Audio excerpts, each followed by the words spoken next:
It's actually our second virtual meeting during quarantine. So we hit the first one right away, and now we're continuing this platform that works well. I mean, for our user group, Milwaukee doesn't seem big until you try to drive across it, go to user group, and go back to work again, and then go home. So the virtual concept is great. We're definitely expanding into other geographies like Madison, like we also have, but also Appleton and beyond. So thank you for everyone for joining us. That being said, with me today is Chris Strong from Minneapolis. So he's another good example of being out of market for kind of us and our user group per se, but definitely,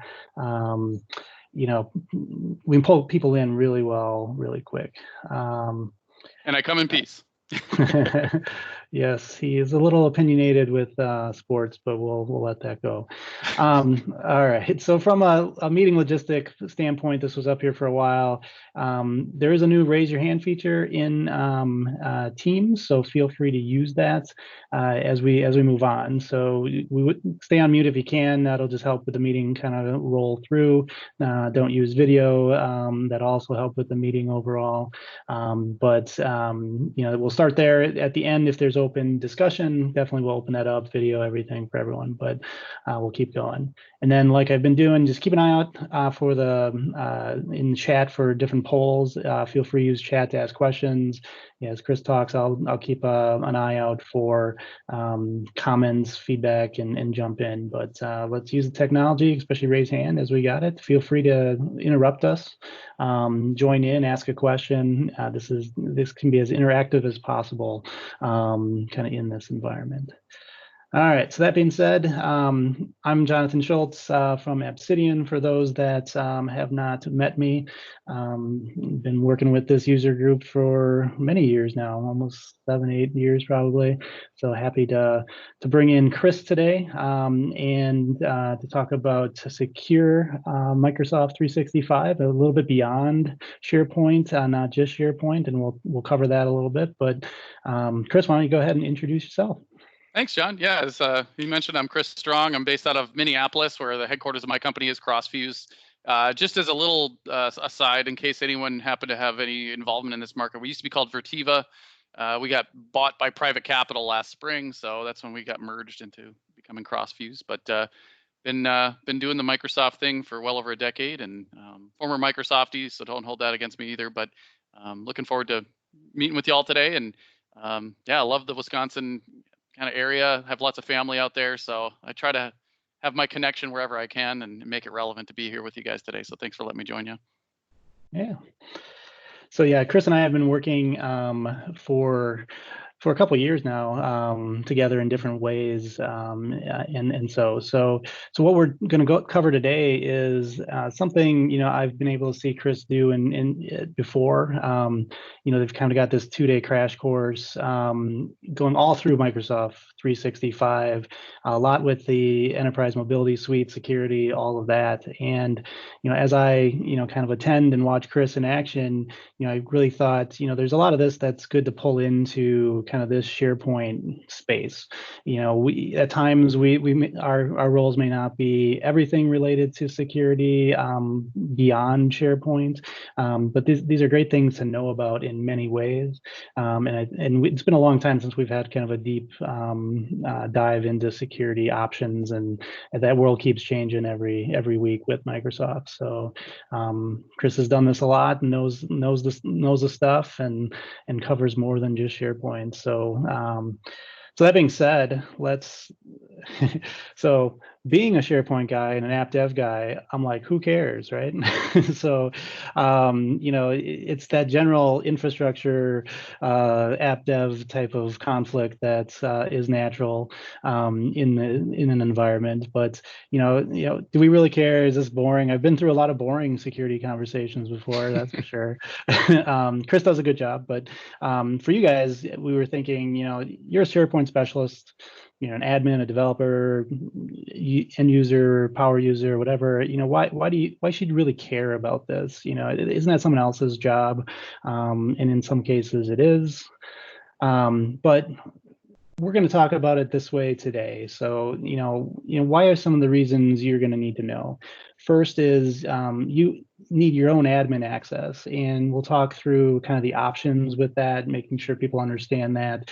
We know that there's a wide range of people that are fully into what we're talking about, and others that have never heard of it. We'll do our best to kind of bridge that gap because we're going to have a wide range here on the call. But you need administrator access. So how can you do that securely? How can you do that even more advanced than just turn it on or off? And what are the options? Second, your organization makes you a data steward.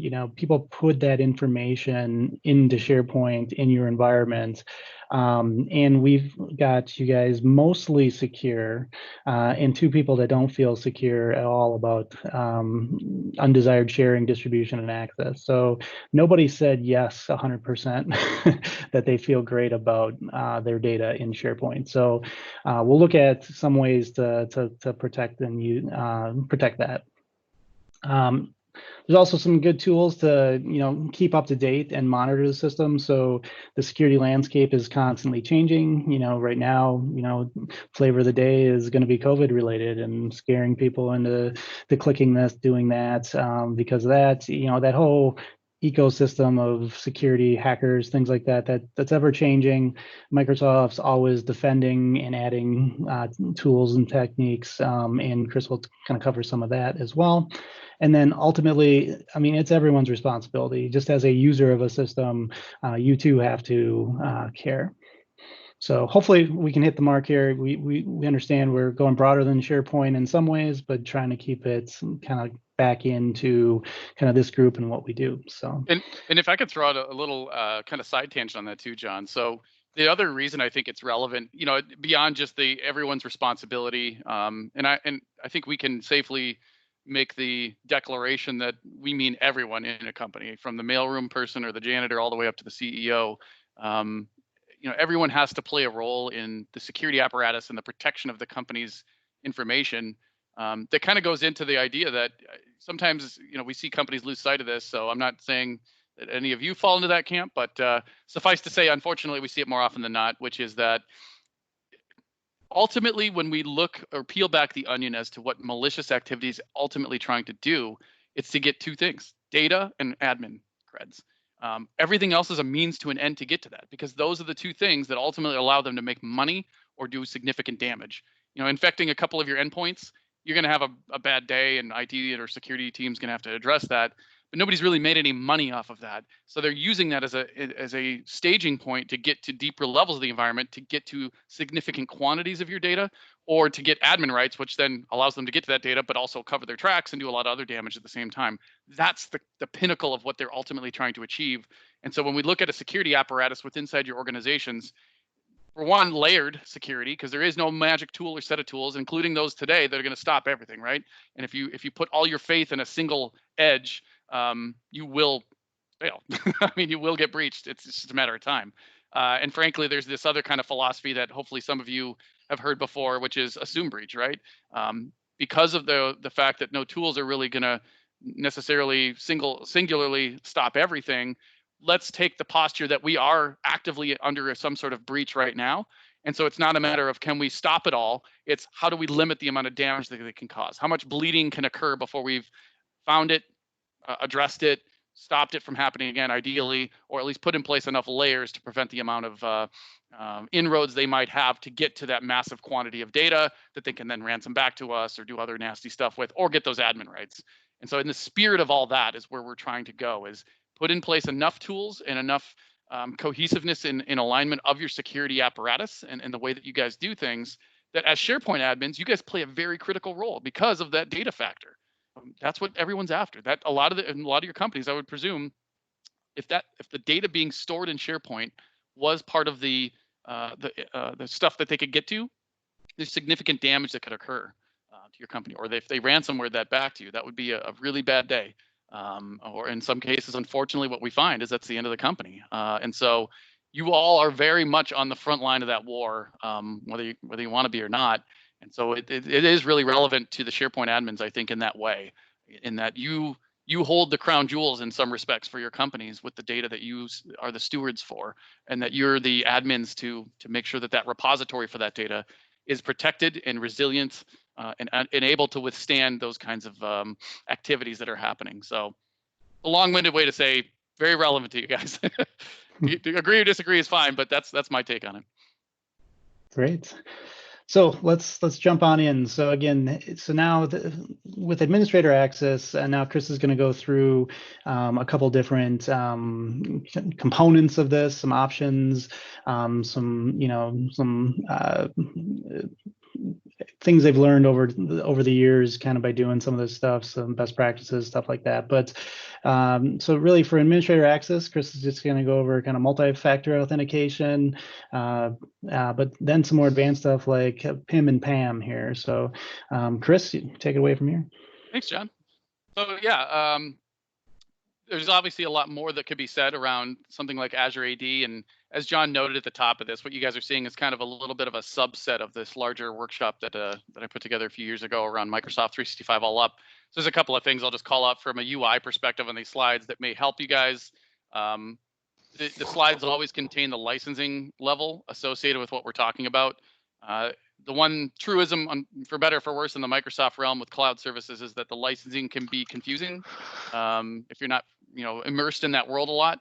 And so if it helps, if you're ever in doubt, you can always refer to the bottom right on these kind of main header slides as it relates to what license applies, in this case, EMS, E3, or E5 for AD Premium.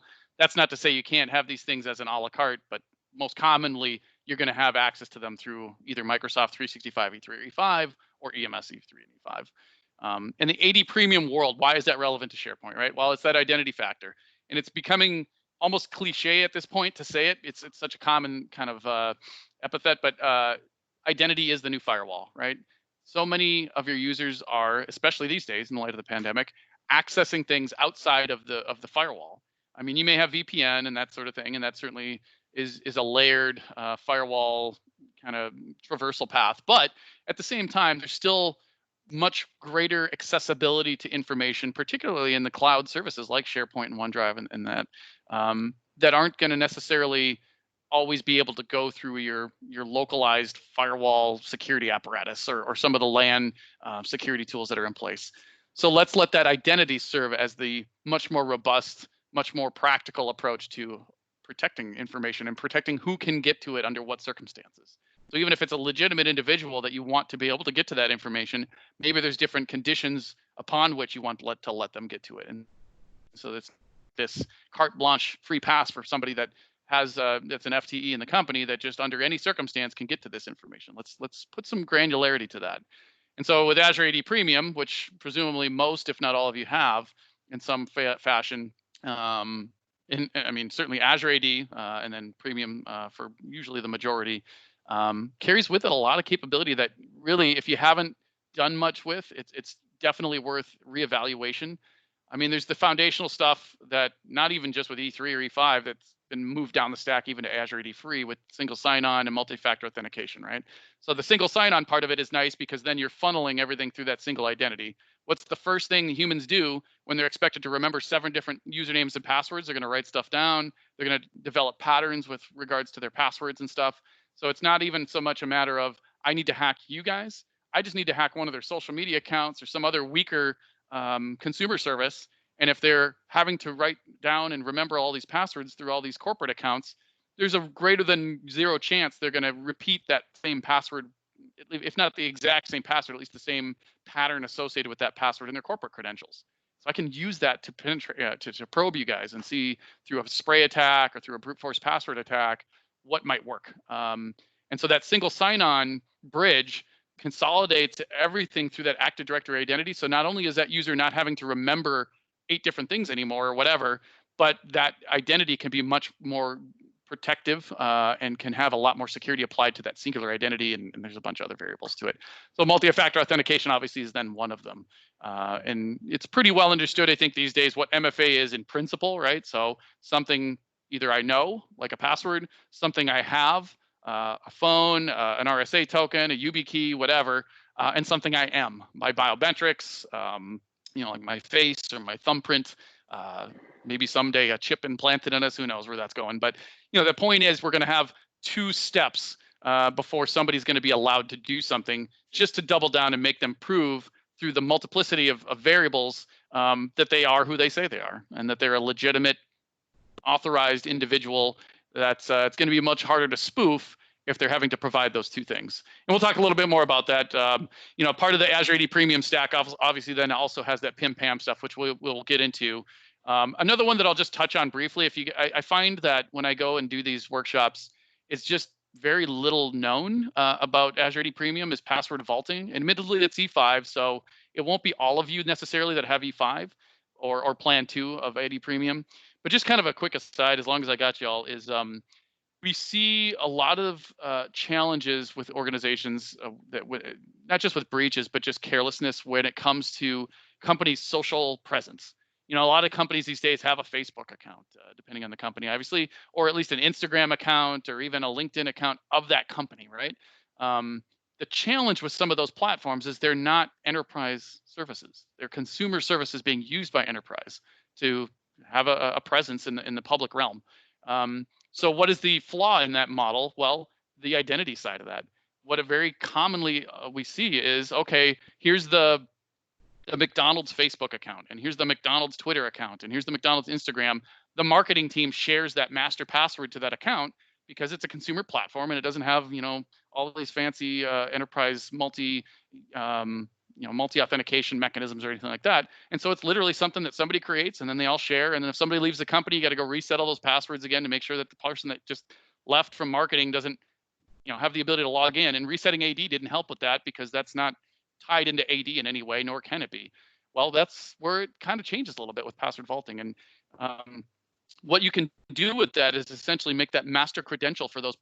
I use social media as the most common. It doesn't necessarily have to be those kinds of. It could be other tools or services that you use, but vault that password so that nobody in the organization except maybe 1 or 2 individuals, maybe in IT, know it, which helps you with your ITIL adherence too, on a side note.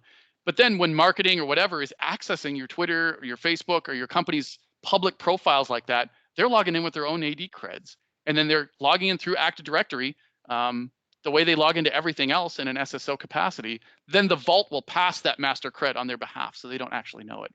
So it's a hugely beneficial way to allow you guys to avoid the one example I like to use is the McDonald's. That's why I use them as a reference. I won't go too deep because it's kind of nasty. If you want to Google McDonald's 2016 Twitter, there was an individual that left or got fired or whatever that was disgruntled. And because they found themselves in the same situation where they did not have any sort of vaulted quality and they hadn't gotten around to resetting all their master passwords whenever these employees termed, that individual logged in, even though they had already reset the AD creds. And so he wasn't able to get to his corporate stuff, just their social media accounts. And he posted a bunch of stuff in the run up to the election about Trump and stuff like this or stuff like that. And their stock went down 3% that day. It was the front page of the New York Times and the Wall Street Journal, et cetera, that day, or the day after, I should say. So it was a big black eye, and obviously they recovered, but that would have been a perfect use case for them to use a vaulting mechanism to prevent that sort of overhead and that sort of weakness. So I know that's not the point of what we're here for today, but just kind of a heads up since we're on the topic. There's also some identity protection stuff in Azure AD, but we're going to focus on multi-factor authentication. So one of the initial questions that often comes up around MFA is, how do we actually implement it effectively, not just for admins, but for users?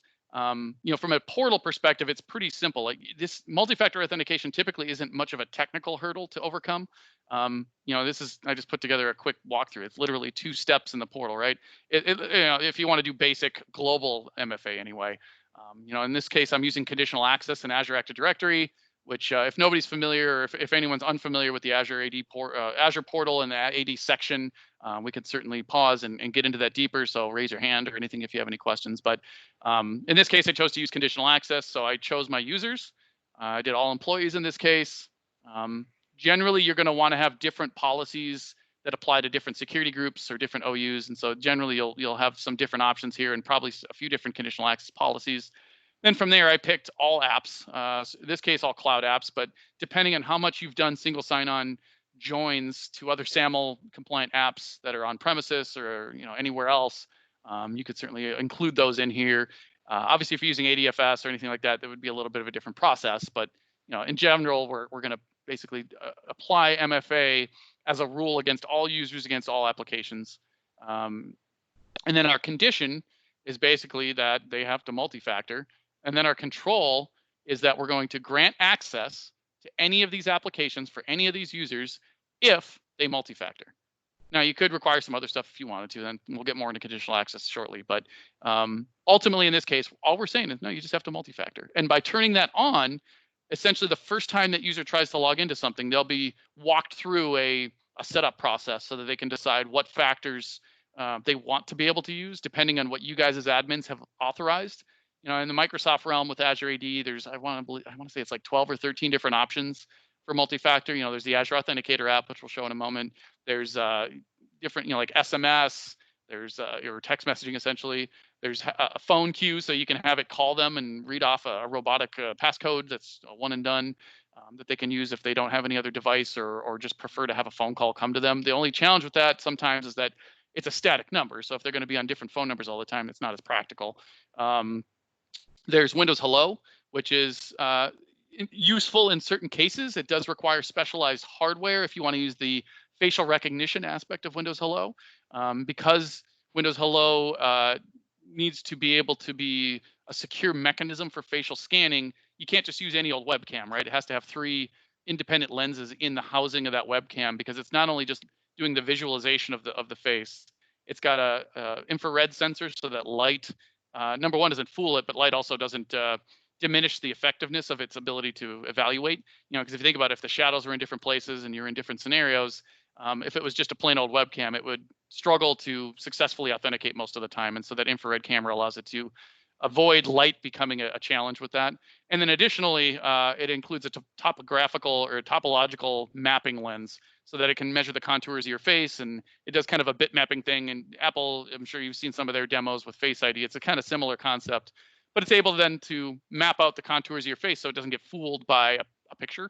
It doesn't get fooled by even identical twins. And we're lucky enough in our case at our company, we do have a pair of identical twins, the Trost brothers, that I can't tell them apart. They sometimes comb their hair different so that when they're in the hallways and stuff, we know who's who. But we've actually had them try to fool Windows Hello, and it knew the difference. Whatever it was seeing, it was some unique, subtle variation in their facial structure, something like that. So it's pretty good. And then obviously what's nice about it is it uses the TPM chip on your endpoint to do all the cryptographic stuff locally, so you're not traversing your biometrics over the internet or anything like that for security purposes. So, obviously that's an option. YubiKeys have become more popular lately, so you can order these little $5, $10, $15 fobs. I plug it into a USB port on my endpoint, and that's a factor right there. It's something I have that I'm verifying with a user, as a user that I have control over. So, you generally, before you go whole hog and rolling this out to all your end users, you want to spend some time deciphering for yourselves inside of your organization how much flexibility or how much option for multi-factor that we want to have. How much empowerment do we want to give our users to choose versus what are we going to choose for them? Sometimes it can factor in how much training you're able to do. If you're the type of organization that's either really centralized or just has a really robust training team, or have a vendor you can call on like John's company or mine or whatever that can come in and do that training, great. Then maybe you can leave a lot more options open to those users. Without that, though, sometimes it can be useful to limit it so that you can just make your training very precise and say, look, use Azure Authenticator. This is what we're standardizing around. Here's how it works. Here's the one sheet on it. And it avoids the confusion. The one quick aside I'll make just as a cautionary tale, if you can stomach it, avoid using SMS as a multi-factor option. And I'll give you a little bit of context for that. So number one, SMS transmissions through cell towers for text messaging are natively unencrypted. So there's really nothing stopping somebody if they really wanted to set an appliance up outside your company. They are available on dark web and eBay and stuff like that. You can buy these little, they're like little antennas basically that can pull down the unencrypted transmissions coming out of the cell towers that are going through SMS into the phones. Now they'll see a bunch of other normal text messages, but occasionally maybe one of them is a multi-factor code of some kind. Now, is that likely going to occur a lot? No. The one that's more common, though, that is a bigger risk with SMS is what's called SIM spoofing. And so some of you guys may already be aware of this. We see this more and more for reasons I'll get into in a moment. So SIM spoofing is the concept that your SIM card, being your the identity of your phone and your service and where your device knows to pull in everything from that cellular service, can be reconfigured in the sense that I can go to a Verizon store, AT&T store, T-Mobile store, whatever, tell them I'm you. Oh, you know what? I'm so sorry. I got to do a little social engineering. Sorry, I lost my phone, or I dropped it in a lake. I just need a new SIM card. I got this other one I pulled out of my drawer. Can you just remap my phone number to this SIM card, and then I'll be on my way? And sorry for the trouble. Now, the cell phone company's gotten better at trying to watch out for that. They should make you show an ID at least, prove that you are who you say you are. They weren't so good at it in the past. And so what happens if it was successful and they remap that SIM card, now that malicious party has your phone number tied to that SIM card that they popped into your device, or to their device, sorry. So now yours is going to stop working, and you're going to figure it out pretty quick, right? I mean, it may take you an hour or so to notice, like, why am I not getting a signal? What the hell? What's going on here? You're going to call the phone company, sit in a queue for a while, figure it out. They're going to remap it back to your SIM card, and you'll fix it. Well, that may be an hour, 2 hours, 3 hours. In the meantime, while I've got your number associated to my SIM card, if I'm the malicious party, I've been trying to go to every corporate site, social media site, anywhere you have accounts, which I can do some homework on Facebook, LinkedIn, et cetera, to figure out pretty readily where you work, what your email schemas are, your domain structure, et cetera, and say, okay, I'm going to try and log into all these different places, trigger multi-factor, and if SMS was one of your factors, guess which phone it's coming to? Mine, that is yours. At least for those 2 to 3 hours until you get it fixed. And so now I've basically eliminated the value of multi-factor, eliminated the security around it. The bigger problem that we're seeing more, there's 10 Democratic senators, in fact, that just sent a letter to the FCC, I want to say 3 or 4 months ago, because of the problem this has become, is that, if you're a cell phone store employee, nothing against them. I mean, it's a great job, especially when you're younger, it's great experience. But you're making, probably 15, 20 bucks an hour at most, if even that. I don't know what the going rate is for that type of role, but it's pretty entry-level job to be a cell phone store employee. So I don't have to offer you much money to be my insider. And this is becoming a more common problem where there's people on the take on the inside of these companies as employees that, if I'm willing to get 10% of whatever you make, if I'm only making 15 bucks an hour and somebody's throwing 10 grand at me to just all I need you to do is remap these SIMs once in a while. I'll send you the number, just switch it over, just pretend like they came in or whatever. It's becoming more rampant with that sort of insider quality. And then I don't have to socially engineer anything if I'm the malicious party. I already got an inside person that's just going to do it on demand for me. And so part of that letter to the FCC was to say that this is becoming a more and more pernicious problem. You need to have better security around your own employees and the processes related to SIM remapping to make sure that this isn't just this arbitrary thing that anyone could do at any moment. There has to be additional proof, almost its own version of multi-factor authentication, essentially, for SIM reconfiguration. So anyway, sorry if that's too deep, but it's because of that, among other things, that we highly encourage organizations to, if not eliminate, at least reduce the reliance on SMS as one of the factors. So the one that I would highly encourage you guys, if you're in the Azure AD realm, to use is the Azure Authenticator. This happens to be the one I just took a screenshot of mine, so I obviously don't want everyone to know my email account, so I had to blur some things out. But I use this as an example to help with the adoption strategy for organizations. I mean, Christine mentioned it in chat earlier. What about or not what about, but we've rolled it out against admins, maybe C-levels or more sensitive users that have access to PII or any sort of sensitive data. But still, there's value in getting it rolled out to all users, because at some point, as I mentioned earlier, a malicious party is using them as their sort of payload injection system. If I can breach 1 or 2 of your users, even if they're low level, local rights, they don't really have any access to anything, I still can advantageously utilize the fact that I've breached them to wait for those hash credentials to pass through for a patch cycle, or just use them as a inroad to start doing lateral traversal or LDAP queries across your domain and that sort of thing. So we still want to protect them. We still want to avoid them having this sort of weakest link in the chain quality. And so, in my opinion, Azure Authenticator is one of the best ways to get your end users comfortable with doing it, for the primary reason that it's simple. It doesn't require them to have to learn how to do some complex set of maneuvers, or takes them 2 minutes to multi-factor. The problem with RSA keys in the old days was they'd lose them, or they would forget them on their keychain upstairs and they couldn't be bothered to use it. And so they would call in and say, oh, this is ridiculous, or they'd complain internally. Well, Authenticator is right on my smartphone. Most people have their phone nearby them these days. It's very rare that people don't have some type of smartphone, whether it's their own or something you supply to them. And it's an opportunity for you to talk to them and say, look, don't just use it at work. We're trying to help you be better and more secure in your own personal lives too. Azure Authenticator, as you can see here, I have my Hotmail account associated for multi-factor in there, my Gmail account. I'd have to scroll down to see more of it, but I have my Amazon account, my Apple account. Everything's multi-factored. So now I, as an end user, am getting vastly more comfortable and sort of acclimated to using multi-factor authentication because I'm not just doing it at work. I'm doing it on my personal life. My own company cares about me. They told me to use it and they taught me how to do it on all my personal or commerce accounts or whatever. And so now it's not this, when I'm at work, they make me go through this pain in the butt process. It's just a natural part of how they do anything online. And that can really greatly aid in adoption. We've seen that time and time again, enhance the ability for users to not complain about it, but see it as a perk or a benefit that their company is providing to them by having this available. In addition to that, avoid the temptation when you set up your multi-factor authentication policies to just spam the crap out of them. We've seen some companies go way over the top with, like an authenticator-based mechanism where it's like, anytime you get to anything, yes, we're going to multi-factor you when you log in the morning or anytime you re-log into Windows, but once you try to go to SharePoint, once you try to log into Mail, once you go here, we're going to multi-factor you. That can work against you and actually eliminate some of the security of multi-factor authentication because of the human nature quality again. What's the first thing a human being is going to do when they're expected to do the same repetitious behavior over and over again in a span of a couple hours or whatever, is they're going to just make it muscle memory. They're just going to, yep, whatever. And now when they start hitting, okay, approve, or they start face IDing all the time, they're not being as cautious about saying, wait, did I just trigger that?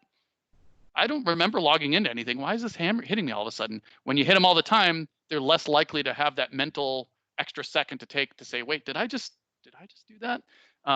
So if you're just a little bit judicious with it and just practical, multi-factor them, at the initial login, let single sign-on get them to everything without having to multi-factor a lot. Use conditional access policies to hedge your bets and make sure that they're not doing anything malicious. Bonus points if you have E5, and you can use identity protection services and some other things. But just be reasonable. There's this kind of principle that I like to harp on called the Jurassic Park principle. At least that's what I call it, as my dad joke. But just because you can do something doesn't mean you should. So always keep that in the security world in that context of, can we multi-factor them 8 times in a minute? Yes. Should we? That's a different question that we need to answer for ourselves around this. So just some thoughts on that. The other side is you will have a lot of user rebellion unless you do training. So you can't ignore the training side of this. Doesn't mean you have to spend hours and hours with them, but they have to be kind of prodded a bit to understand why this is beneficial, not just for the company, but for them. That part of bringing it to their personal life can usually help. But let them understand how that by sheer virtue of this, we're making you less likely to be the company's worst enemy, essentially, or the reason our company has issues on the security front. And it's such a pernicious problem these days that we're through this simple act that you have to do, we're making you able to more effectively work remotely. And we've even seen some companies take it as far as saying, look, this is how remote work works. Maybe if we haven't done it culturally before as a company, this is the thing that's going to allow us to do that effectively and give you that benefit of being able to work from home, maybe after the pandemic, is this extra layer of security. And then that sometimes in their mind helps them sort of resolve that. So moving on a little bit from conditional access, and John, hopefully you'll monitor the chat and pause me if anyone has any questions. I'm not seeing any, so I think we're good. But and then suffice to say, by the way, raise your hand with the button if you do have anything you want me to pause on. I tend to just kind of drone on. So kind of another avenue within Active Directory that if you haven't explored yet, foundational is conditional access. I just don't see any reason anymore why anyone wouldn't have at least some subset of conditional access policies in Azure AD, especially in these days with the pandemic, for the reason that it's never going to be, or well, I shouldn't say never, that's not a good way, but it's rarely going to be the case where you just want to have blanket, everyone can get here or they can't, and then maybe you multi-factor them, although that's its own form of conditional access in a sense. Almost always, you're going to want to put additional conditions associated with, well, if you're into these sets of variables, like you're on the LAN, you're in the building, you're on a domain joined device, it's patched, we're monitoring it, whatever else, yep, you're going to check all these boxes for us, so we're going to let you do these things. And it doesn't necessarily have to be something as blanket as, yes, we're going to let you log in general. That's that granularity that conditional access helps with, is to say, oh, we're going to let you log in even if you don't check all these boxes. But if you try to get to this SharePoint site where we're storing more sensitive data, the rules change. Now you got to check some additional boxes. Or maybe, well, you're checking all the boxes, you have to check 2 of the 3, but we're going to do an extra multi-factor prompt just because you're trying to get to a more sensitive part of our company's information apparatus. And that's where hopefully that's the relevance to SharePoint folks, is there's a pretty common outcome with conditional access that we tend to roll out when we're doing the projects, or we see companies set up for themselves, is SharePoint delineated access using conditional access policies to say we're not going to just have a free-for-all where anyone can get to any SharePoint site at any time.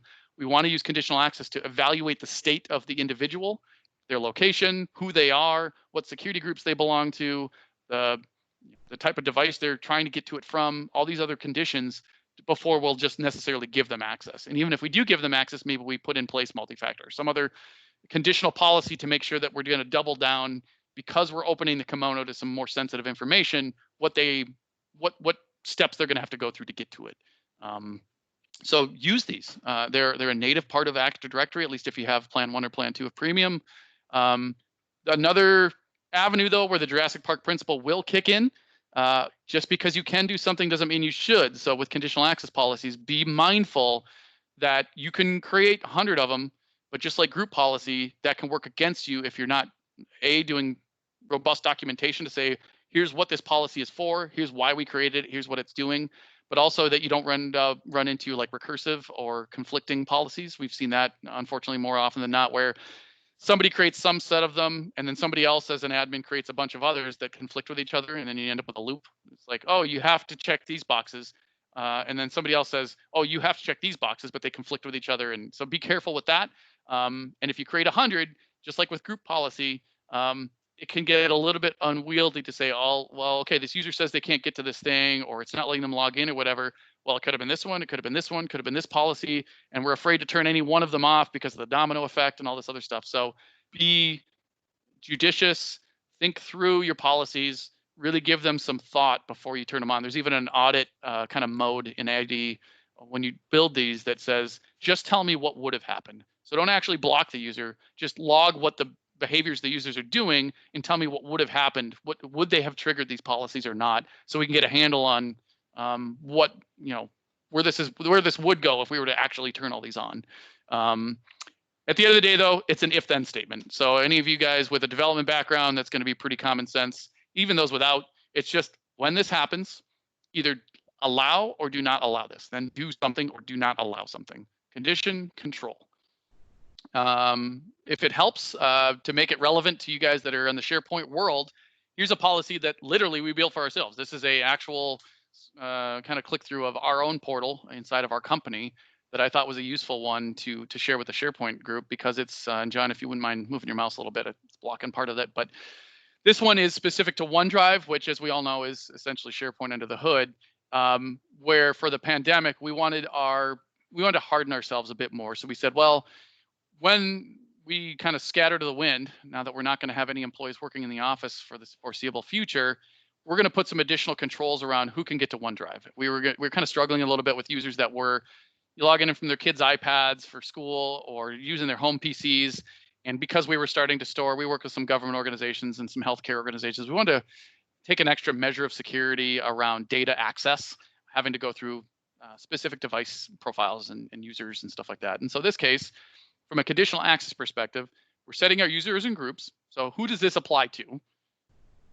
Now, what apps does this apply to, or what parts of the environment? In this case, the way Active Directory identifies OneDrive, as you can see here, is SharePoint, right? And so it's kind of the most obvious thing when you're an admin to see, oh, OneDrive is SharePoint, and that's the policy that it's measured against. Now, our conditions. So it's kind of weird in a click-through. It's hard to just show all the conditions because I'd have to click through each of them. But in this case, I thought it was most applicable to show you the client apps conditions. So we're saying the client policy will apply to any mobile OneDrive for Business or desktop OneDrive for Business. So both, essentially, all the ways you would access OneDrive for Business. and then modern authentication and other clients. So we're not really using ActiveSync in our environment, so it's kind of irrelevant to pick that one, and it would block them anyway. And we have a separate ActiveSync policy that blocks that. So we've set our conditions. Now, what are our controls? So we've set our if, what's our then? So we're going to say, if you meet these conditions, we're going to grant you access. And be careful with your logic when you create your policies, if you guys do this, by the way, because you can mix up your logic to say, oh, are we saying if you meet these conditions, or if you don't meet these conditions, that something can or cannot happen? And that's where your recursive problems can creep in. So you can do everything right and have all the right checkboxes, but then you mix up your block versus grant. So just be careful with the logic, with it trips people up a lot. So in this case, though, we're saying we're going to grant access if you meet the qualifications of having a compliant device, which we've set an Intune to measure, and then it's a hybrid Azure AD join device. So you can't just use your work from home, like your Mac that you just use on the side for your personal life, or some random tablet or something like that. You have to be on a work device. And admittedly, that's a stricter policy, but we wanted to lock things down a little bit further in our case because of some compliancy standards for our SOC 2 compliance and some other things. And so in this case, in addition, we took the measure of saying, we're not going to force you to meet both of those. We're going to make you require that you meet at least one. So we were a little bit more generous. You could say, nope, you have to meet all these, but it does give you that granularity to say, just one of the two of the three, whatever you want it to be. So then as an end user, when we're logging in, if you're not familiar with this screen, a lot of places unfortunately aren't familiar with this. When you're using Azure AD, you have this app portal if you're using single sign-on, so that you can tell your users, look, just go here. You go to myapps.office.com. If you see it, you're good. It's because we want you to be able to get to it. If you don't see it, it's because you're not supposed to be able to get there. And if you click on something in here, we're already single signed in your login to your Windows session, so you can just get into these things and don't have to go through, oh, which site do I have to type in to go to this, or bookmark a bunch of stuff. Just go to your My Apps portal. So anyway, in this case, I'm going to OneDrive through My Apps, although I could certainly get to it through other mechanisms. And then from there, because I, in this case, was doing it from a test perspective through a non-authorized device, I triggered the policy, and then it'll say here on the right, I know you guys can't see my hand necessarily pointing to this, but if they call the service desk or whatever, it's saying I triggered the OneDrive-based conditional access policy because it was a device platform that was Windows 10, but it was an unregistered device, and so it triggered the problem. So that's kind of the user experience side of it. And you will see, if you guys have never done conditional access before inside of your environment, if it's a new concept for your users, we do kind of see a spike in service desk. So make sure your service desk isn't the forgotten citizen in this. They will be the frontline sort of victims fighting the trench war with your users when they get confused. But over time, it does tend to round out. And especially if you do some education and enablement training to your users, or at least a communication of some kind to say, hey, here's the new rules. As long as you do things this way, you're good. Generally you can tamp down it a little bit, but you will generally see a little bit of a spike. So before we go into PIM PAM, any questions? Is anyone getting sick of hearing me already or anything? All right, I'll take that as a good sign. So PIM and PAM, I don't know, John, if you want to do a poll, it would be kind of interesting to see who's familiar with this already, but we find, in my experience, that very few orgs, probably partially because it's an E5 firewalled service or AD Premium Plan 2, and it's just not something as common, sadly enough, I guess, for a lot of organizations, or they only have a subset of E5s. But it is a pretty powerful tool, especially for IT admins and other sensitive users. So there's a couple of companies, as John mentioned, I'm based in Minneapolis, and we have some headquarters here where the company's leadership is still a family, for example. And this isn't the only, sort of use case for this, but it just made it more top of mind for them, which was the family that owns this company are billionaires, right? And so anything they do, not just as administrators, but just anything they do has a sensitivity to it. When they send an email, any sort of innocuous email that any one of us would have been like, yeah, it's just an email, who cares? Anyone's trying to leverage anything they have, whether it's press or media, malicious parties that want to use it as some sort of ransom, not even ransomware necessarily, just sort of, hey, I have your email communications and that would hurt you because you're a billionaire. Or unfortunately, what we see with some of the more wealthy people's kids is there's always like, hey, I'm going to steal your kids and ransom them back to you because I know you're rich and all this other stuff. And so they want to protect those kind of users too, not just IT admins. And PIM PAM more specifically addresses admins, but as we get into AIP and MIP, that's where some of the familial stuff or just company leadership or other sensitive user types play a role. So with PIM-PAM, the idea is that nobody really needs admin rights on a full-time basis. Even in IT, you're not necessarily doing things that require you to be a global admin or a domain admin all the time. So that's its own risk. And if you're doing best practices around admin accounts, you have a second admin, that's your secondary account. You shouldn't be using your admin account as your primary account that you just do your day-to-day stuff in. It's a big no-no. So if you're doing that, I won't call you out, but please stop that. Always keep that separate admin account. But the other sort of result of that, though, is that because you're not using it all the time necessarily, if somebody was to hijack it or somehow get access to it, and unfortunately we just saw this happen with a company that we're trying to help right now, it may take you a few hours, if not a few days, or even a few weeks in some cases to realize that somebody has hijacked it because it's not something you're using all the time. And so if they've been goofing around with it, oops, nobody was watching the ship. And if you're doing identity protection and some other things, hopefully you've caught it early. But let's take a different approach with PIM-PAM. Let's make everything just in time. And then time detonate it when I don't need it. So yes, it's a separate account that I don't use all the time. So let it sit in a dormant state where it doesn't have admin rights until boom, I need to do something. There's an outage, there's a patch cycle, I just need to go and take care of something administratively. I get elevated access through a request process. So now it's logged. There's attestations that can be applied against it. I have a reason that I can give to why I was doing something. And so as a resiliency factor inside of our IT operations, I can say, look, I know as the IT director or as the VP of IT, why anyone had those rights at any given moment. So it gives a lot more granularity so that you can avoid something went wrong. It wasn't me, it was that guy. Yeah, we all have admin rights. Could have been anyone. Nope. No, not with PIM-PAM, because you were the only one that had admin elevated rights at that moment. So it had to have been you. So you're fired or whatever it happens to be.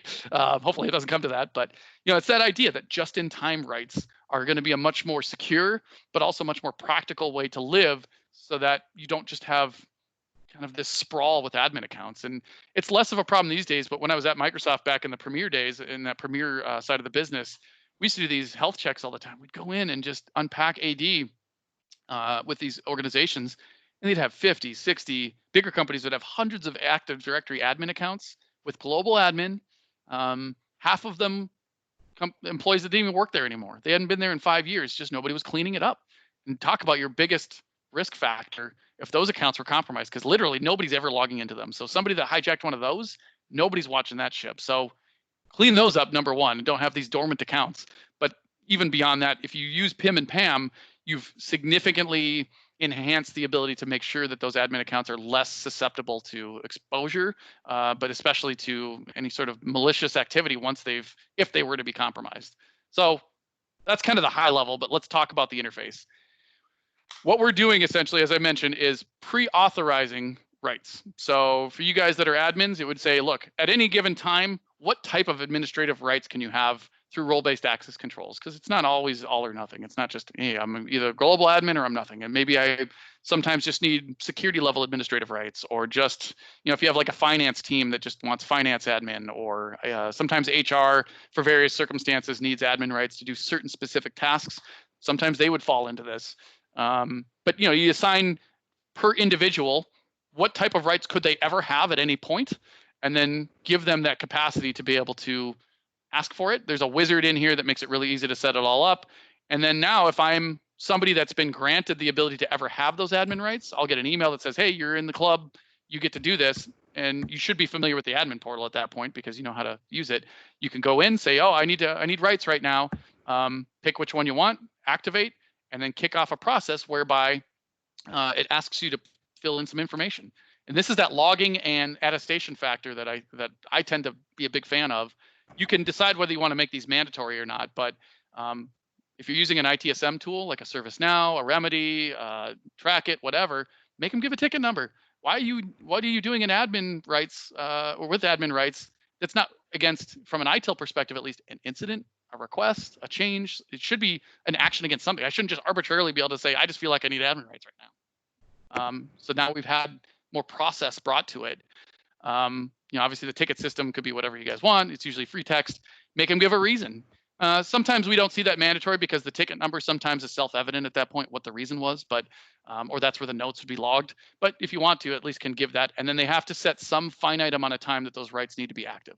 So you can't just have ad infinitum admin rights forever until you decide to de-elevate them. You have some limit to how long this this period will last, and then it will automatically de-elevate you back down to local rights or whatever other level. So from there, usually we kick off a workflow. You can set it so that they can self-elevate. In my opinion, it kind of defeats the purpose a little bit, other than at least you have a record of it. Generally, though, you'd want to have either your CAB or your ECAB or some other body within the organization identified as the approvers, and they would get an extra set of visibility in the admin portal to be able to go and say, okay, I want to approve any active request. Yeah, go ahead. Oh, somebody have a question? Oh, sorry. Must have been an accident. So once I approve that request, obviously that's logged, but then, you know, it kicks off the process and everyone has their rights from there. So obviously then the data side of that is now you have a history associated with who's ever had those admin rights, what they've done with them, what did they have access to, what level of admin did they have at that time, all that stuff. So now you have that much more granular ability from a security standpoint to say, okay, what's been going on? What are people doing when they have admin rights? Where, you know, I can do trend analysis and all these other things. And before anyone asks, yes, you can set automatic elevation. We see this commonly for patch cycles, for example. It's like, look, do we really have to manually request admin rights every month at the same time a month and go through that process if I know I'm going to need it anyway? No, you can set automatic elevation to say, well, every third Tuesday of the month or whatever your patch cycles are, we're just, or maybe like a Saturday, Sunday, yep, we're just going to let you, your admin rights automatically elevate for that window of time during the patch cycle or during the change cycle or whatever, and then they'll de-elevate at the end of the time that we set. So you do have that control to be able to set automated rights.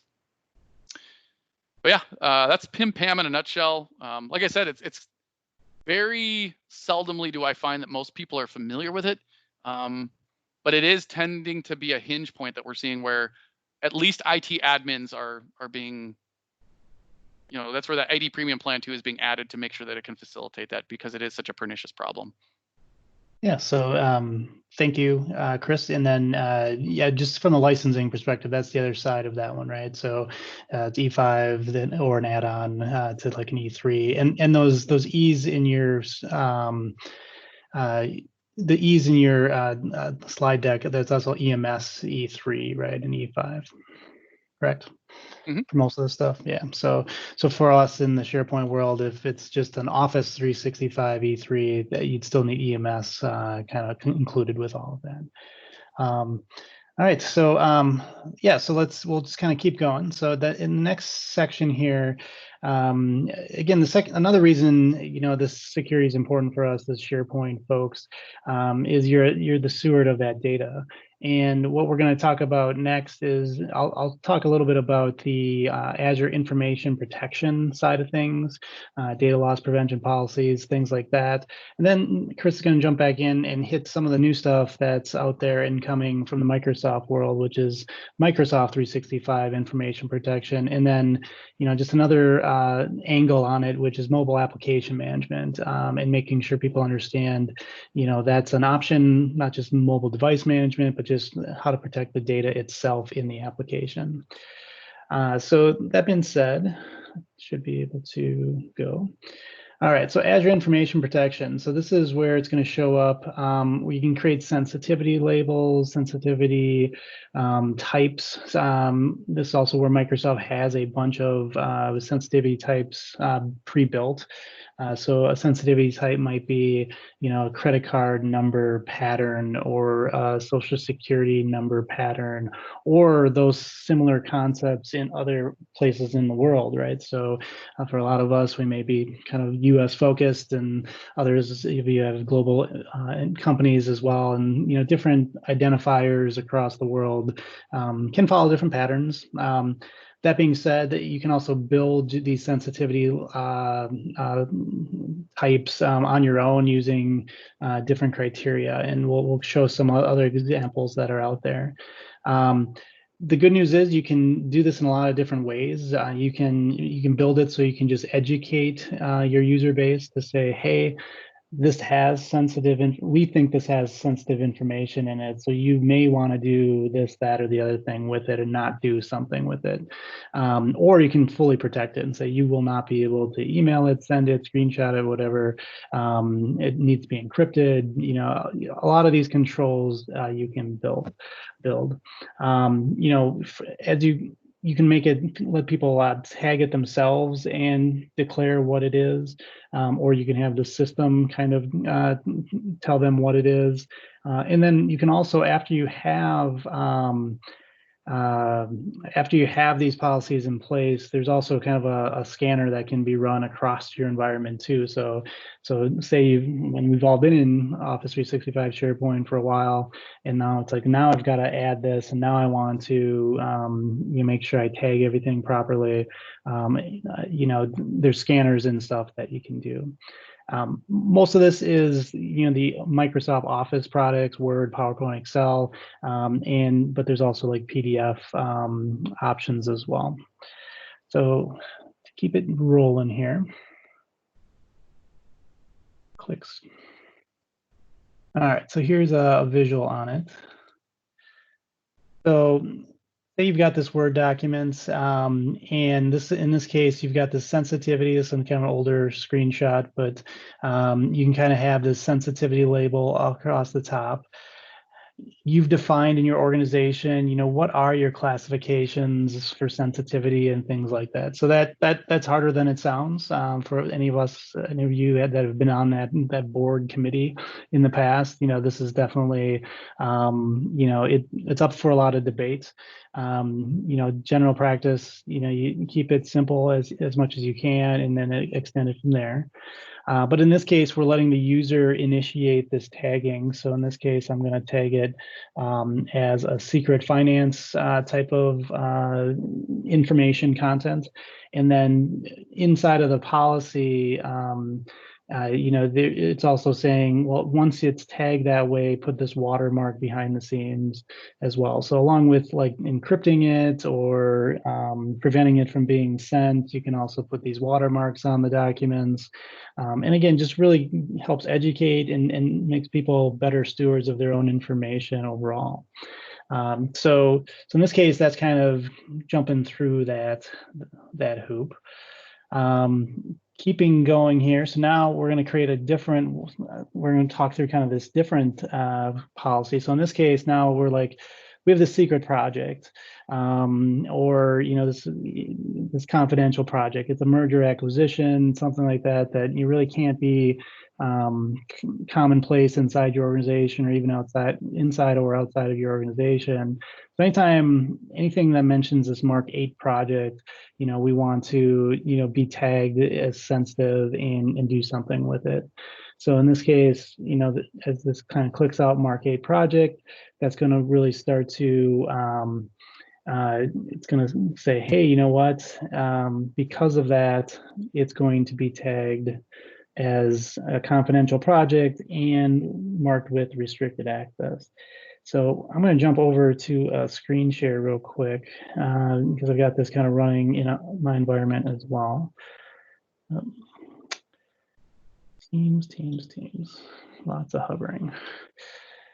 All right. So in this example, so a couple things. One, real quick, if you haven't used organizational assets and build template libraries, they're amazing, but you can kind of build them in and tie them in. How this works is you need to be kind of logged into your Office products correctly and licensed correctly through kind of Office Pro Plus, whatever they're calling it these days. But here, you know, I'm just going to create a new document. And what I've done is I've created a rule around skunkworks. So now I type skunkworks, I'm writing my document up and it's mentioning this project. This should eventually kind of kick off that classification. And now you can see the policy tip popped up and said, hey, this is a secret project. That's okay. And I've got kind of this watermark that's not formatted well, kind of thrown on there as well. But that's kind of, you know, the true power and that you can get to overall. You also have, you know, inside of here, you can build out these different sensitivity classifications as well and apply them. So it really comes down to planning out, what is the right rules and models for everything overall. And Chris, if you want to share your screen again. Oh, yep, sorry. Yeah. And if anyone's curious what drives that automation, that's where it does get into E5, but it's your DLP rules that basically that draws from. And so DLP is way beyond email these days in Microsoft 365. So if you haven't done due diligence on your DLP rules, do it, because it's going to cascade into so many downstream parts of the stack. It's well worth your time and effort to make sure that those are robust and well thought out. Sorry, go ahead, John. Yeah, no problem. Yeah, so really in the interest of time, we'll kind of keep rolling through here as well. Chris, do I have control yet? Oh, I got to give it to you again. I'm sorry, my fault. 1 second. No problem. From all those 20 practices we didn't figure that out. One part I forgot. All right, so same concept, in this case too, in this example with social security numbers, you can also put rules on if it's a single instance of something or a multiple. So maybe one social security number, things like that, isn't as much of a risk that you think, but a listing of multiple social security numbers is more important. So there's a lot of that tweaking you can do. There's some other rules about how close two things are together and things like that. So in the interest of time, we won't kind of dig deeper into that, but from a Azure or an information protection perspective, that's what all these concepts are about. So now you can see in this case, this one, as a rule is applied, it's being protected inside of your environment. It's only for internal use only. You can, as you can see, you can modify, but you can't be copied or printed. And all that works together with Office products and the browser-based viewing of everything to kind of control all that in different ways. So you might be thinking, okay, what happens now if it's incorrectly classified? So we set these rules. We say, hey, this is a secret project, or this is confidential information. What can you do? Well, you can set it up so that people can change it, but then kind of explain why it needs to be changed or not. But you can set those types of things up too, because you will get those kind of false positives throughout the environment. And our job is to make sure people can do what they need to do, not just lock everything down and take it away from them. So we're trying to balance that out, and you can kind of set those types of rules up as well. So again, that is the historical kind of Azure Information Protection, AIP. But really, in the last couple of weeks, months, Microsoft continues to advance this with Microsoft Information Protection, and then Chris is going to jump in from there. Yeah, thanks, John. So yeah, it's kind of an interesting evolutionary period with where Microsoft's going with this, in that up until recently, AIP, or Azure Information Protection, was the sort of the default or primary way to do this sort of data classification and protection at that file level. You have like Office 365 message encryption for mail to protect mail through RMS policies, but now, and then to this recent point, sorry, AIP was the complementary part of that said, okay, what about all of our Office application files and PDFs and stuff like that? So AIP is the way to go. It's a plugin. Once you've set up all your policies around classifications and everything, it's a plugin that everyone would have to either get or have distributed to them via IT, group policy, or some other mechanism to make sure that they have the plugin installed in the Outlook client and that sort of thing. But it was pretty limited to just the Office application suite and, like I mentioned, PDF and a couple other things. So the evolution now has become MIP. Not that it's replacing AIP entirely, although we'll see where that goes. In fact, APE is considered a kind of a subcomponent or a cousin of MIP. Where MIP is going, I think, is ultimately going to be a much more practical new state for most people to go towards. And if you haven't done anything with AIP to this point, I think it's going to become kind of this obvious thing. It's like, well, we're not even going to bother with that. Let's just go to MIP, because that's the newer, later, and greater, more full-featured way of doing this data classification and protection.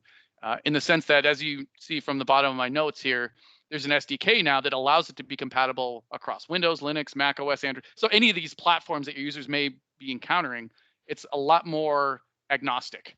And it's going to be able to work against a lot more file types than just Office and PDFs and Adobe stuff. So for those practical reasons, I think MIP ultimately will, if not entirely, at least mostly supplant AIP. And then AIP will still be there, though, as this kind of alternative or supplementary component to data protection and classification and encryption. But it's a very similar concept, at least, in the sense that it still boils down to what's this lowest common denominator. We've got device protection layers, we've got repository protection layers, we've got data traversal protection layers across things like SharePoint and data, wherever your data is being stored. So SharePoint, maybe you have file server protection, you have your firewall protection about what's happening. But what about the files themselves? I as an end user, I can take a file, bring it down locally, and then you guys have lost visibility and control over that. So maybe it lived in SharePoint and you protected that repository and that vehicle through which it's traversing, but you're not protecting the file itself. That's that lowest common denominator. What if I, as an end user, and it's not always a malicious party from the outside, sometimes it's an insider, no offense to any of your users, but we've seen that, unfortunately, where it's like they're grabbing a bunch of information because they know they're going to quit and they want to use it wherever they're going, which is ethically wrong, but doesn't mean it doesn't happen. Or sometimes if they've been breached, it's somebody using their account to get access to these things. And so if it's a breached account or somebody gets admin rights, then all the vessel protection, so to speak, or the repository protection in the world doesn't help you because they can still get access to the files. So let's protect the data. Let's protect that so that wherever it goes, it could land on Vladimir Putin's desk right now, and he can't do jack with it if we protected it and encrypted it with this, with either AIP or MIP, because now that is locked in. We have visibility over where things go. We know who's trying to access it, because the other thing that is handy about AIP and MIP is it logs what happens. So if I, as an end user, send that file out to somebody and it's left our domain, it's left our control entirely, I can revoke their ability to access it after the fact. So if we have a vendor relationship, for example, in our company, and we decide to stop doing business with that vendor like a year later, but in the meanwhile, we had sent them all this information because we were partners, right? And we gave them all these files of Word docs or Visios or whatever. You don't get that anymore. And now with one fell swoop, I can cut off their access. They may still have the file object, but they can't get access to it because we've protected it and we've encrypted it. So at one time they had it, now they don't. And if they try to forward that on to one of their partners, their new partners, we'll see it. We'll know what they did with that information, even if they couldn't do anything with it. And we're assured that they couldn't have maliciously taken that information and either purposefully or accidentally done anything with it. We still want to know that they've tried or that it's accidentally slipped out, because we can go back to them with legal recourse and say, what the hell are you doing? We know about this now. We have proof. So anyway, it's a powerful tool. The one big thing that applies to both AIP and MIP, though, is spend some meaningful time working at your data governance policies. This is one area where I've seen organizations trip up a lot, where they just fling it out there. It's like, all right, users, start classifying everything. If your users don't know what general means or classified or secret or whatever other terms you use, it's just a free-for-all. Your poor service desk will suffer. They'll just be bombarded. People will get frustrated. In most companies, there's the kind of the people that'll go straight to the CIO or the CEO and be like, what the hell? You're killing us. We're losing all this productivity. The business is losing money because IT pushed this on us and it doesn't make any sense. So you have to do your due diligence. Work with the business, get sponsorship from the executives. Nobody's above the law. Everyone adheres to this. Everyone abides by these rules. And if you don't want to be stuck between a rock and a hard place in IT as SharePoint admins or whatever, make sure you've got that buy-in and that sort of governance from the senior leaders to say, yes, these are our data governance policies.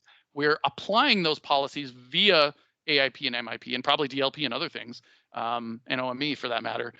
But it's us. Like, so if somebody comes to IT and says, no, the rules for thee, not for me. I'm different. I'm the VP of whatever. You guys can be like, look, don't talk to me. Talk to the CEO. These are his rules, and we're just the stewards of them. That can set you free in this, so you guys don't end up in a difficult position.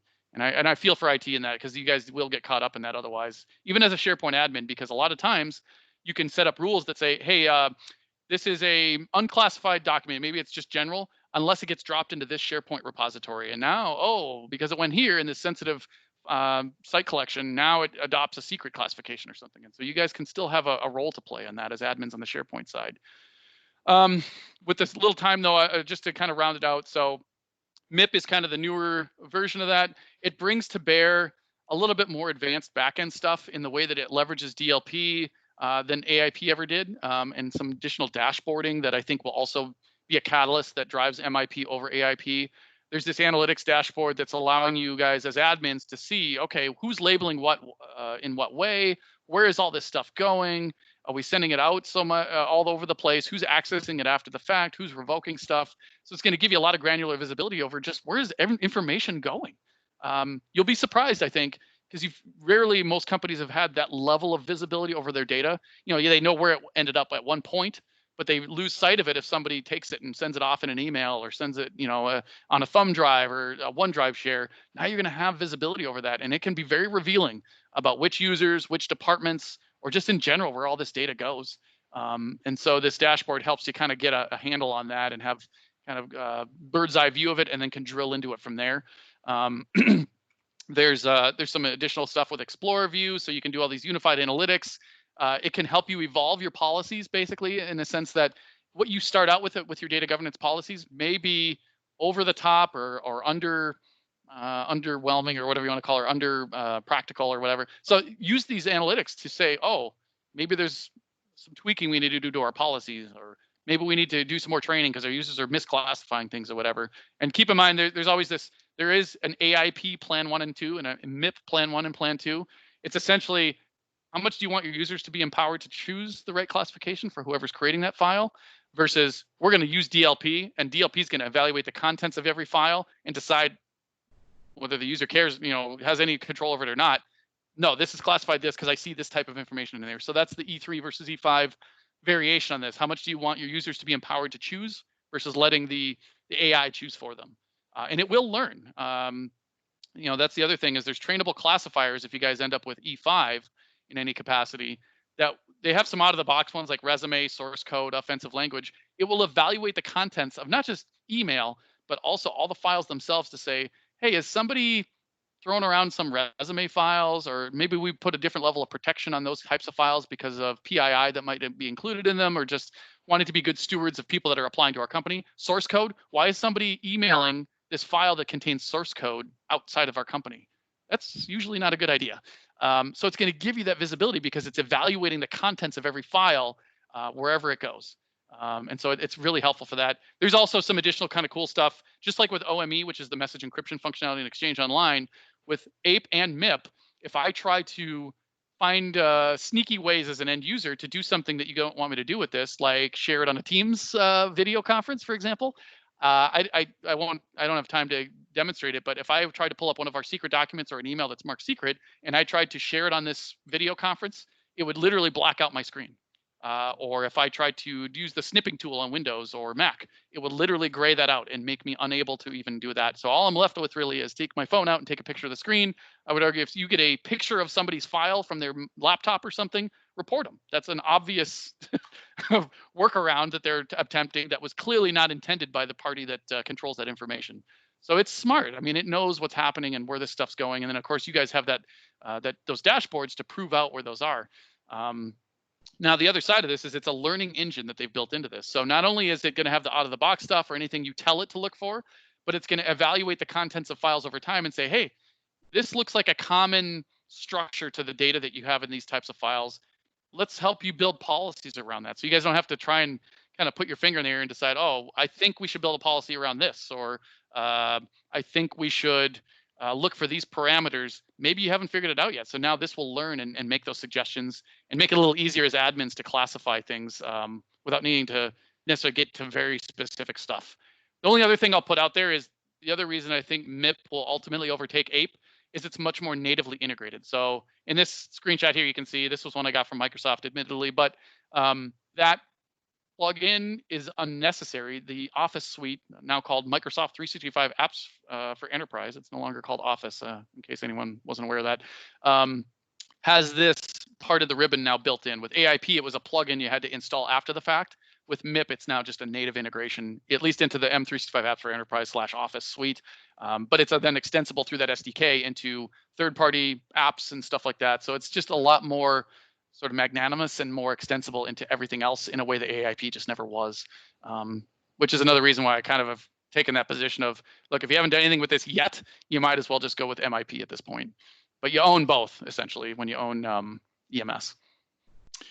Last kind of dashboarding thing is the unified policy and configuration management. So this is basically a way to take those DLP rules you've built, because as I mentioned earlier during part of John's speech on AIP, those DLP rules in the Microsoft 365 world have become so much more dynamic. They're not just email-based rules anymore. DLP cascades across Teams, SharePoint, OneDrive, AIP and MIP, the list, Yammer, I mean, the list goes on, right? And so from this compliance center now, you can centrally allocate how those DLP policies are applied, certainly amongst them around MIP policy and AIP policy to an extent, mostly MIP on that side of it. But now you can control where and how it applies those rules depending on where the file resides, where it traverses, that type of stuff. So if you want to get that granular, you can decide where those policies start to manifest themselves instead of just having a one-size-fits-all type of thing that will piss off your users or just not be, it's just too much of a hammer. We want to be a little bit more selective or precise in how we apply that. So these are all things, I mean, this takes time, right? Like I said, spend at least, the first, I do this kind of phased roadmap when we do the workshop, and I say spend one phase, which tends to be like 3 or 4 months, just working with the business, working with the leadership team. What are our governance policies? If you've already built some of those in a nice Bible that are just sort of the best practices for our company that users just should adhere to without technology forcing it, great, then you have somewhere to start from.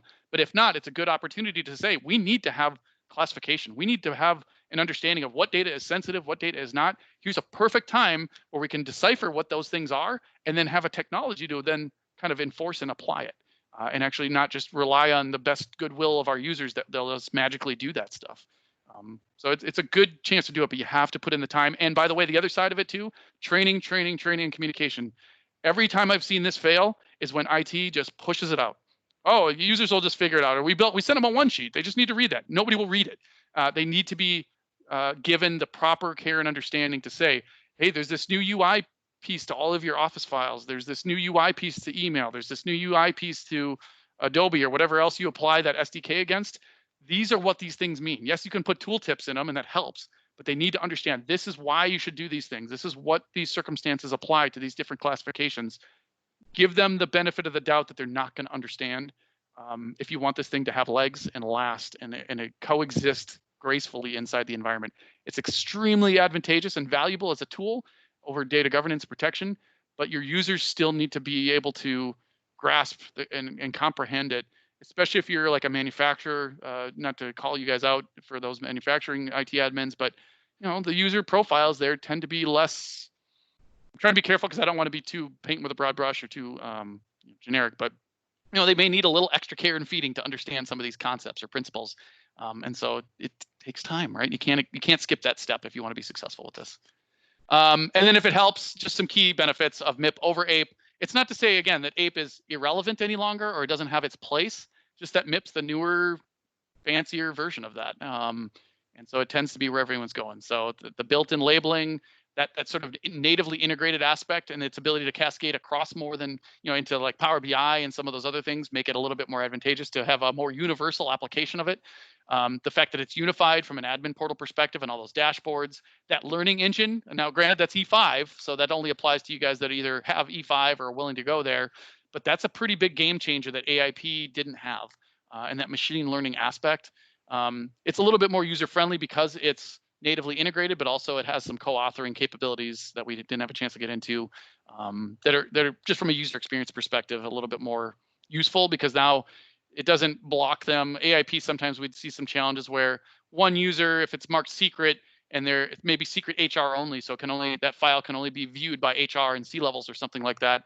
Well, now they're trying to share it with the CFO who's not a member of that group maybe, and so now it blocks them. So there's some co-authoring enhancements that have come to MIP to help address that. And then just that extensibility. So if you were curious about, well, how do I decide? Hopefully that helps a little bit break it down.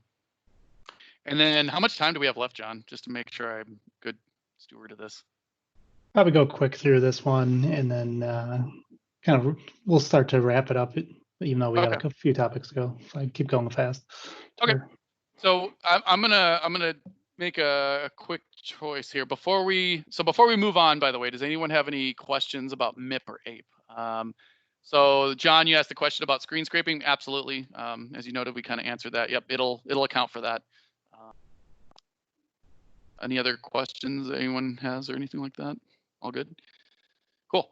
We'll slip into mobile application management. Can I just ask? So I don't know if you guys are like at the ready with chat, but how much of MAM is like this? Is anyone out there? Yep, we use it. We're fully on it. I'm just kind of curious because we see a little bit of a mixed bag when it comes to mobile application management. I mean, it's only going to be relevant to you guys that use Intune because this is an Intune sourced functionality. So if you're using MOS 360, AirWatch, Mobile Iron, they have variations on this that aren't as powerful, but that might be some exposure you've had to this. Anyone want to guess for many? Okay. Well, hopefully a lot of you guys have encountered this then, but it's an interesting, to make it relevant to the SharePoint admins, it's a native challenge that a lot of orgs have, which is there's the traditional MDM, right? We want to enroll the devices that our users use on the mobile side. And from there, we want to lock them down. Once you enroll a device in MDM, and that's not just an Intune thing, that's any mobile device management tool like those I mentioned. Once that enrollment activity occurs or that action happens, IT or whoever controls that has control of the device. You can wipe it, you can patch it, you can push applications to it, you can do whatever you want. And in the world of BYOD that a lot of orgs have found themselves in, us among them in our company, that becomes a little bit less practical. You can take some hard lines and say, look, if you don't enroll your device, even though it's BYOD, we just won't let you get to anything. You can't put email on your phone or whatever. And that's just not, practical state to live in as an employee of a company these days. And so what about a better, kinder, gentler way to do the protective measures that we want to take without necessarily taking the hard line of, yes, you have to let us enroll and see your stuff? Because in the BYOD sense, a lot of users have struggles with that. Like, wait, so I had to buy this thing. I'm paying money, my own money. The company didn't pay me for this thing. You're not supplying me this device, yet you guys get to have full visibility. You get to see my kids' pictures. You get to see all my text messages. You get to see all my personal life that we all so much have on these devices, my Facebook. Now, would IT actually go and look at those things? No, of course not, hopefully. But it's the presumption that those users are going to have, or just the implication that you could. And so that's a stressor for them, and can be a liability concern, for some companies, especially like law firms. We don't even want to have the opportunity to do that for the liability involved. Compliance sometimes plays a role in that. So let's break this down.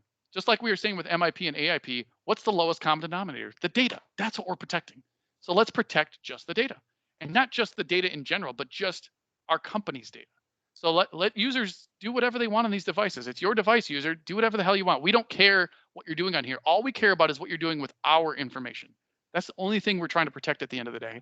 So instead of making you enroll your device or giving you that sort of concern that we're going to have this big brother aspect to how we look at your stuff, we're just saying that, look, once you log in with AD to access your email, to access or your corporate email, to access any files on Word or PowerPoint or Excel that are ours, we're just going to sandbox and containerize that data and not have any visibility, not touch anything else on your device. And so mobile application management is the terminology in Intune that's used to signify that technology. So it's the best way.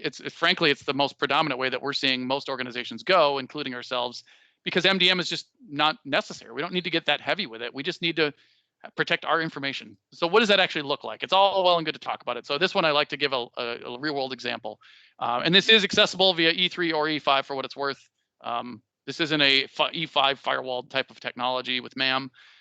But this was a policy where this is my own phone that I took a screenshot series over. I was sending an email. You can see I'm on the Outlook app because it does have to utilize what's called an Intune enlightened application. This isn't just, hey, any application on the phone can work with this way. It's usually the primary enterprise apps that any user would use on their phone with an organization, especially a Microsoft-centric organization. In this case, I was sending an email to Kevin. Or Kevin sent me an email, or I'm sending him an email. Sorry, I gotta get my back straight. And it's super secret prototype or something like that. Well, I'm gonna cut, and I'm logged into my corporate account. within the same application, because we're sandboxing the data, not the app, not the device, we're sandboxing the data and containerizing that alone. Now, even within the same application, I'm going to switch to my Hotmail account in Outlook. I haven't left that application at all and try to paste. Not going to happen. It's smart enough to know the difference between when I'm in my company's sort of sandbox and when I'm anywhere else. And the same thing would have happened if I tried to paste that into a text message, into Maps, or into any other application on the device that's not a sanctioned application by our company. So now we've arrived at that lowest common denominator. We're protecting the data. As far as how to set it up, it's actually pretty straightforward. You essentially create a policy series based on an OS type. So, and generally for most organizations, you have an Android and iOS policy because that's the two OSs that are going to show up the most. There is kind of a side component to it called WIP, Windows Information Protection, because you can do this same exercise for Windows itself, even though it's not technically a mobile device, although that line's grayer and grayer these days with Surfaces and stuff. You can do the same activity so that if they are using a home computer, we are going to let you use email and stuff on your home computer and go to OWA. But if you try to copy and paste out of an email into something else on that home device, we're going to protect that without enrolling or hybrid joining that device or anything like that. So don't ignore that either. You do have that capability, but in this case, I focus on mobile. So to create those policies, I create, here's my iOS policy. The reason it'll look a little bit unique in this case is because iOS has different sort of APIs and different ways that MAM works than Android. So the options will be subtly different if you're building an Android versus an iOS policy, but it's generally the same principle. So you would say, which applications are we targeting?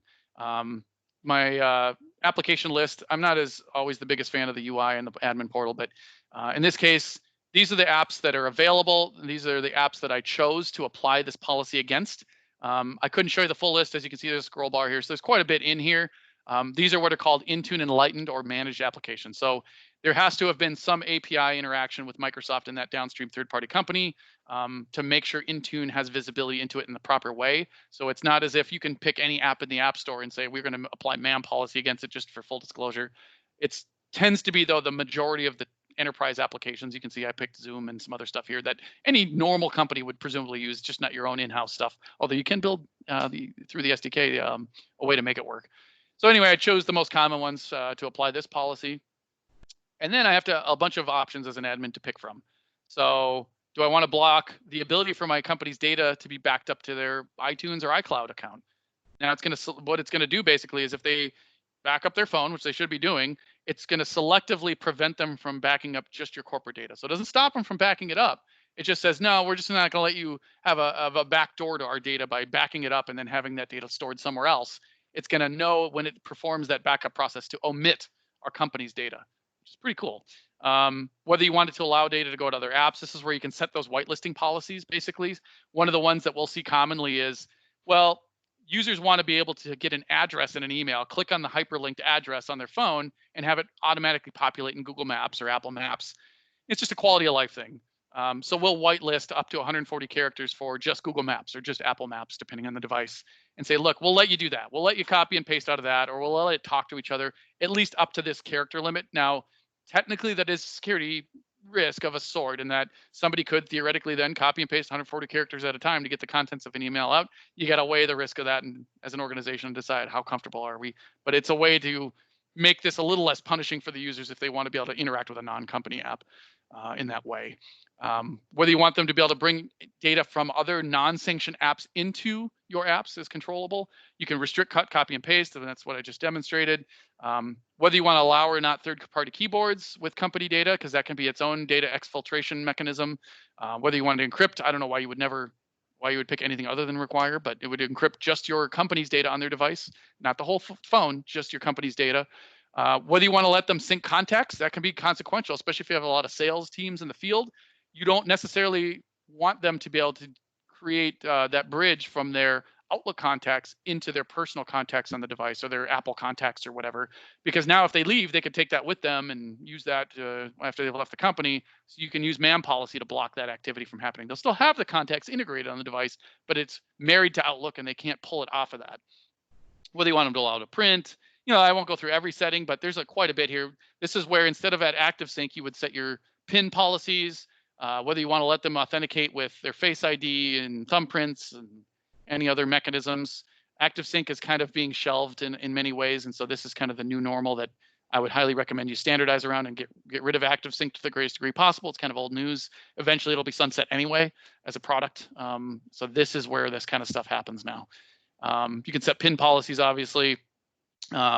Whether you want to require their work account credentials for access, so how often do you want them to have to re-authenticate, and then how often do they recheck those creds? And then last but not least, how your reset policies are going to work. So even though you haven't enrolled the device, you're still going to be able to have some control over to say how many times can you fail that PIN before you have to reset it in case their kids get a hold of it or something, or somebody stole it. What is the grace period for both blocking access? So how long before it has to phone home and re-authenticate just to block them, versus wiping it altogether. And when it's wipe, it's a selective wipe. So you can trigger this manually if you want to. So if they leave the company or whatever, but you can set, just say, like, hey, they throw it in a drawer, and if it goes past 90 days, anytime that device powers back on, automatically selectively wipe just our company's data. So now you don't have these devices that is, because the idea with MAM is like, you can tell your users now, use one device, use 10 devices, use 100 devices. We don't give a damn anymore because we're protecting the data. We're not going to sit there and say, oh, you can only use this iPhone. Use whatever the hell you want, because now we're protecting, by virtue of those MAM policies, firewalled against the identity of our, through Active Directory, what you can and can't do at any time on any of those devices. So one of those policies is going to be, if you do throw it in a drawer, if you do forget about it, or if you want to sell it or whatever, we're going to wipe just the company's data off of it. You can decide whether you want to wipe your own stuff or not. And then you can set different policies based on minimum OS version still, device model, if you want to be just an iOS shop or something like that. How many, or the device threat level, stuff like that. So even though you're not enrolling these devices, there's still some granularity as it relates to what tends to be some of the more comprehensive policies around minimal spec and that type of thing, or minimum spec, I should say.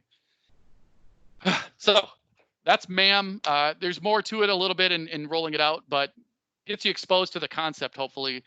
Very, very common these days, especially in the Microsoft 365 world, because Intune is the mechanism that proffers that. So if you haven't explored that, I promise you it's worth your time and your while to at least give it consideration, talk through it internally, because it's going to account for, even if you're still doing full MDM with enrolled devices, or you're not a BYOD shop and you still buy devices for users, which is semi-common, especially in manufacturing in particular, have MAM policies as a backup in case people do still try to get access to data from their mobile devices or something that you don't have visibility over. It's good to have both sometimes for that reason. We'll usually take the stance of, even if you are doing MDM, still have some MAM policies just in case. Yeah, for the sake of time, I'll move on, but go ahead, John.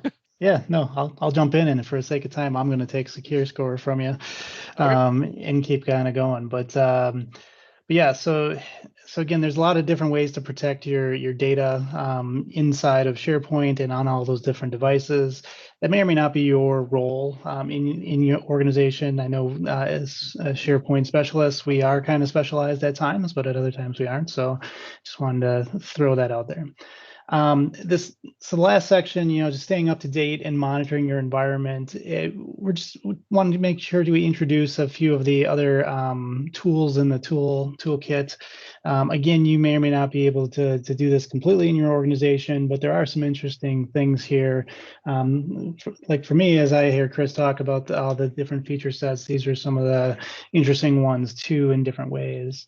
So the first is Secure Score. If I jump into that, so if you haven't seen it, I'm assuming a lot of you have seen this, or at least this concept. But what Microsoft can do in your environment is assess it, because they kind of run it, right, host it. So they can check for all these different components, and because of that, and your actual settings in your environment versus kind of a best practice that they have defined. And to do that, then they give you points for different things. So if you set up MFA for all users, you get more points than if you set up an MFA for just admins, or you set it up for nobody. And you kind of get this score. That's kind of a rolling score. The components that Microsoft checks ebb and flow a little bit, in the scoring system ebbs and flows a bit. But it gives you kind of a good sense of where you're at. It shows history over time. So maybe you made a change, and in this case, you can kind of see you're more secure over time, but maybe something else changed, or Microsoft started checking something else, and now you're less secure. So even by doing nothing, you can become less secure because you're not kind of keeping up.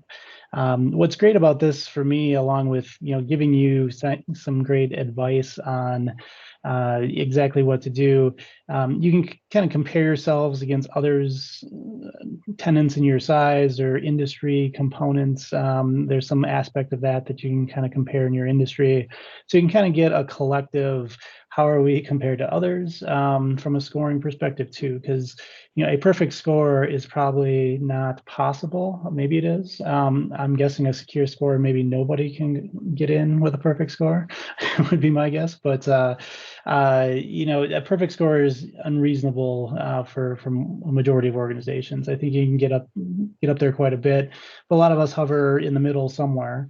And with this, you also get very specific items and specific advice of what to do. So in this case, there's MFA for privileged roles, or MFA for all users, or client forwarding rules in email. So this goes well beyond SharePoint. There's a handful of SharePoint and OneDrive checks for secure score. It's more likely going to be your account access, your device management, and things like that you want. So so that's kind of how that goes. And as a SharePoint admin, you may or may not be able to see that for your organization, but if and when you do, it is helpful. Like I said, it's probably going to be more outside of SharePoint and OneDrive specifically for your organization, but it definitely has a ton of good advice. And I know Chris has talked about this with me at times and clients as we're talking together, but this is also a good way to keep up to date on what's happening on the and rolling out from the Microsoft perspective.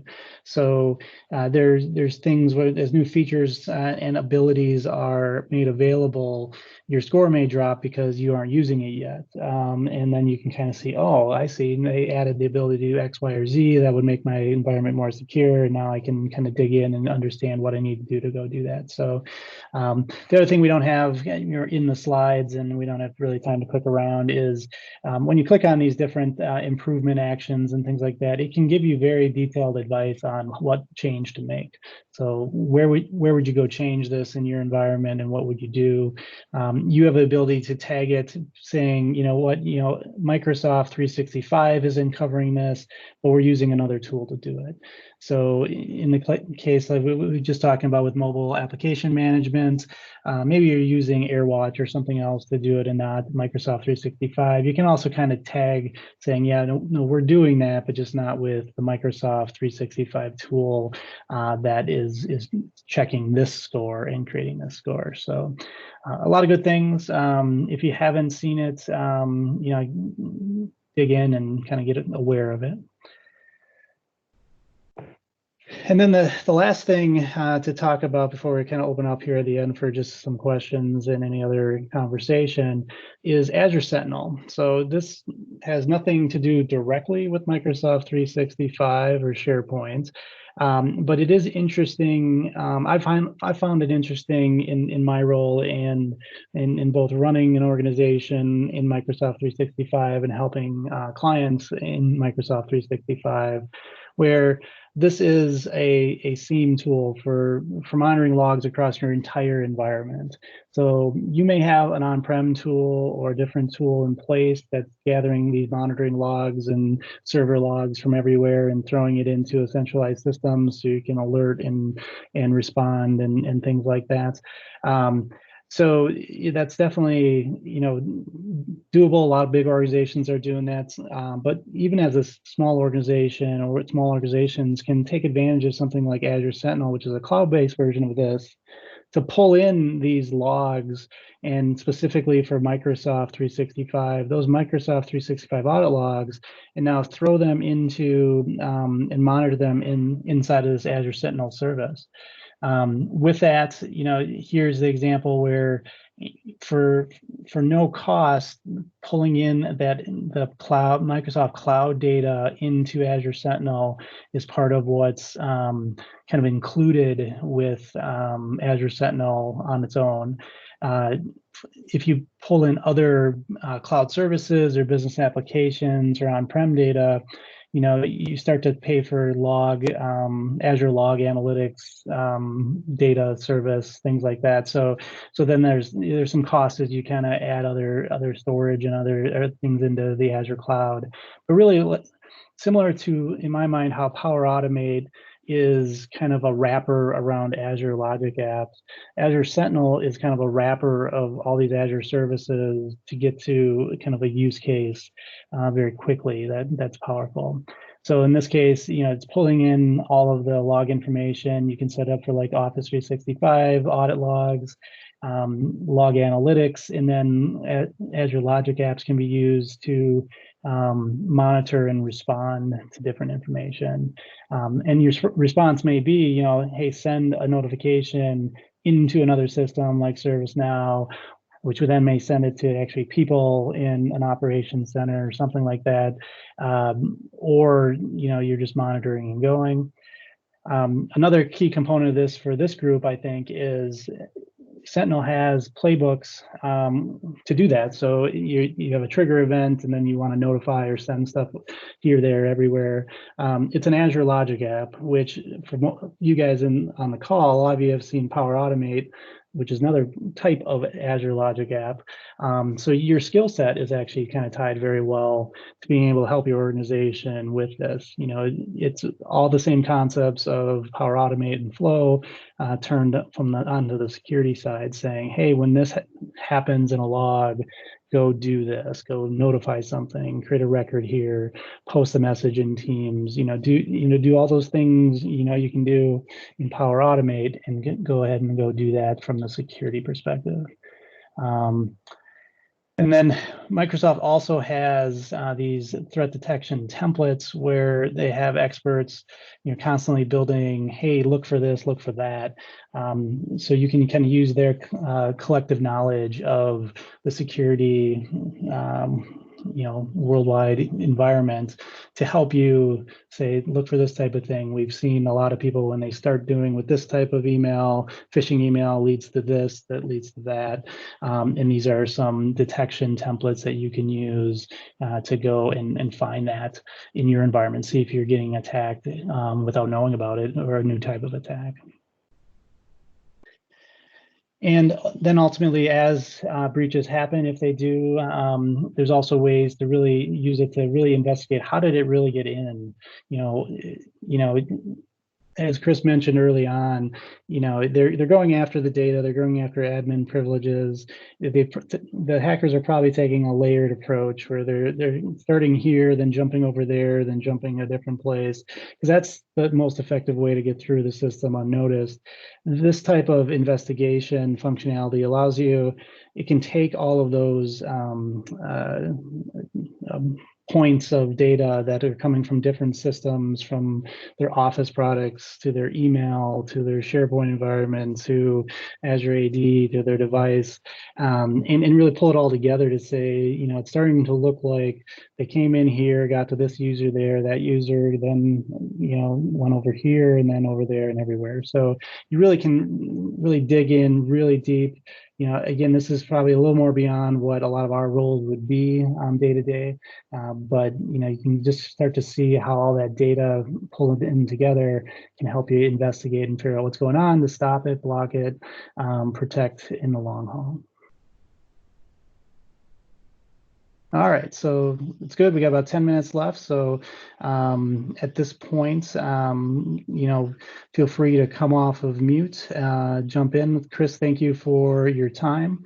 Everyone, unmute if you want to ask some questions and jump on in, or use chat, whatever you're most comfortable with. And then we'll kind of go from there. If you got to go and you want to take that break before your next online call, we understand as well. But thank you, Chris, for your time. Thank you for having me, guys. I appreciate it.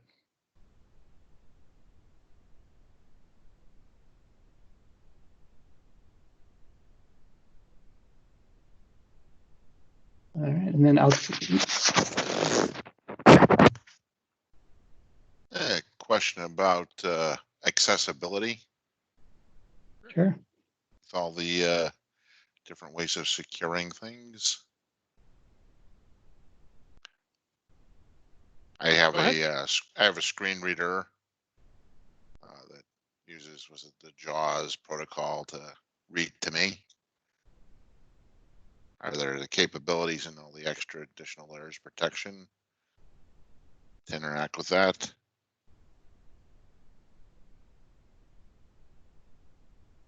Chris, any idea?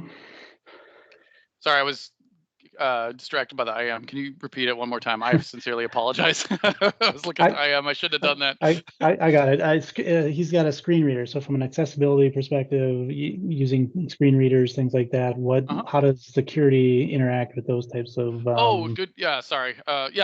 So if you're using something like AIP or MIP or Office 365 message encryption, it won't let the screen reader access those unless you're an authorized user either. So it's not as if you can use that as some sort of backdoor or workaround to get access to this information in a way that isn't by design allowing you access.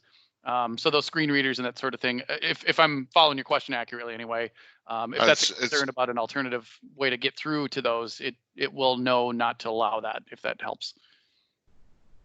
In my case, I want to know if there's anything I need to do especially to allow it for me. Yeah, you would probably want to whitelist it in the admin portal as a authorized application, depending on if it's the native Windows screen reader versus some third-party tool. You might have to do some due diligence to see if it's enabled as a enlightened application. Generally, though, something like that, because we've worked with, like, for example, this is going to sound weird, but we've worked with some visually impaired, companies that specialize in visual impairment, and they didn't report back any of those problems. I won't go as far as saying we specifically got into that specific use case, but they never came back and said, "Oh, our screen reader functions never worked" or anything like that. It's anecdotal at best, but that if there's any consolation. Yeah, sorry if that's not a perfect answer, but it either will work, or if it's not an enlightened app, there's some ways, if you do have the ability to engage that organization that makes it, or if they have an open source quality to it, you'd be able to ultimately make it work, if that helps. Okay. And then a follow-up question on that topic, if you have a moment. Of course. Things like fobs and just they don't work for me. I got to use my phone and blow up the magnification so I can.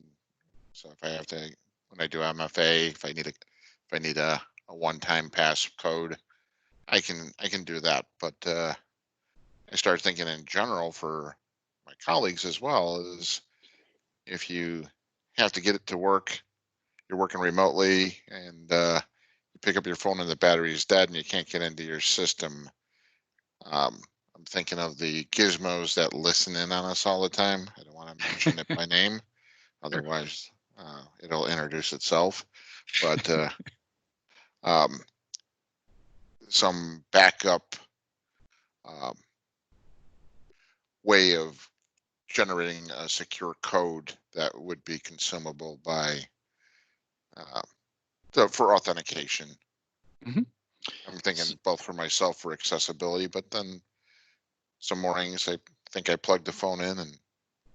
Yep, I hear you. Yep. So hopefully I'm not cutting you off, John, with what you want to say, but yeah. So you as IT admins can control for that. It kind of comes back to how much do you want to empower the users to select the options they're going to be able to have for multi-factor. So in that use case scenario, I'd certainly look at it as, okay, we're not going to rigidly force users to use Azure Authenticator. Maybe that's what they standardize on. But to your point, if they find themselves in a situation where that's not accessible in the moment, when they trigger that multi-factor, there will be a button on the screen that says, look, click here if you need an alternative factor. And then if you've allowed them administratively to have other options, they can choose from other options secondarily. So that could be a phone call, that could be I know I kind of poo-pooed it, but a text message if you wanted it to be. Although if the phone's inaccessible, that's probably less practical. It could be a PIN. If you have a Windows Hello device, you have all these other variables that you could allow the user to fall back on if their primary multi-factor option isn't available in the moment. So it's definitely capable of that. You just have to administratively make sure you allow for that. Okay, so a device like an Echo could be a backup. I don't an Echo only in so much as it could serve as the phone speaker, but you wouldn't be able to my knowledge at least, use in the Active Directory world, because I'm guessing where you're going with that is like, I want the Echo to say, do you authorize? And then your voice says, yes, I authorize, or something like that. I'm not aware of any way to make that work, if that's where you're going with it. Or read me the code. I mean, it could do that only in the sense that if your call is going through it, that'd be the only way I'm familiar with. We're back to the phone conks. Most likely in that circumstance, yeah. And that's not to say it might not be possible somehow. I'm just not familiar with any way to make that work currently. Thank you very much. Sure.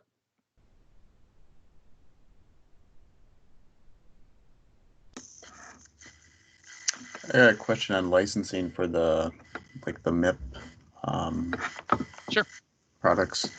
So do you have to automatically license that for all the users that you have? Good question. So yes. So the way that typically works is that it's an EMS specific service, so Enterprise Mobility and Security. So if all you have is just Office 365, and this is where the naming conventions get a little squirrely, but then technically you don't necessarily have full MIP.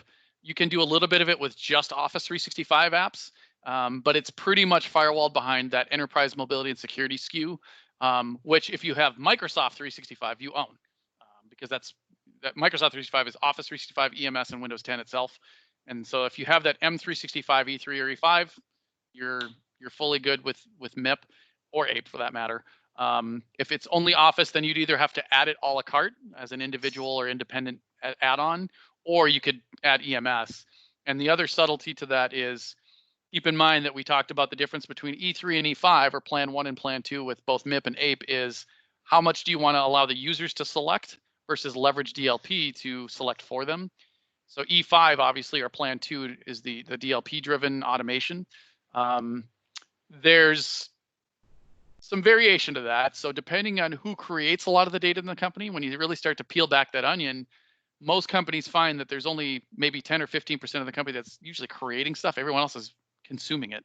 And so maybe you just identify those users as the ones that have any sort of practical need for E5 or Plan 2. There's that scanner tool too, is that you can apply against your file servers or SharePoint or whatever. If you have even one E5, you can have the scanner go and selectively apply classifications to all existing data. I don't know if that's kosher with Microsoft, so forgive me if I'm breaking any rules on the licensing side with that, but I know it works. So if you didn't want to have to buy everyone an E5 license, you could at least kind of use some of those lighter ways to apply that. But yes, to consume it and to leverage AIP, just to make sure I'm fully answering your question, and MIP, technically every user should have either an E3 or an E5 license. Thank you. Mm-hmm. All right, so in the interest of time, is there one last question, or we can probably take one more, otherwise going once? I know Naveen asked a chat question, John. It looks like something in your neck of the woods there. Yeah, with just accessibility checkers for SharePoint. I put a couple things in there. Microsoft's kind of what they've got published on accessibility. I know there's color checkers for that, but I'm unaware of anything broader than that. Okay. Yeah, and it's just if you guys will forgive me, if anyone wants to go through the full Microsoft 365 crash course, I mean, this was a subset. We go through about 75 other things. It's a course over 2 days. We can very often get Microsoft to fund it, so it wouldn't be no out of pocket. I used to love, we'd go on site and spend 2 days with you, with your team. Because of the pandemic, unfortunately, that's not as practical. So I do it remote over Teams for now until the quarantines are over. But if anyone ever wants to do it, just hit me up, chris.strong@crossviews.com, and talk you through the agenda and what that looks like. That's my only pitch that I'll throw out there.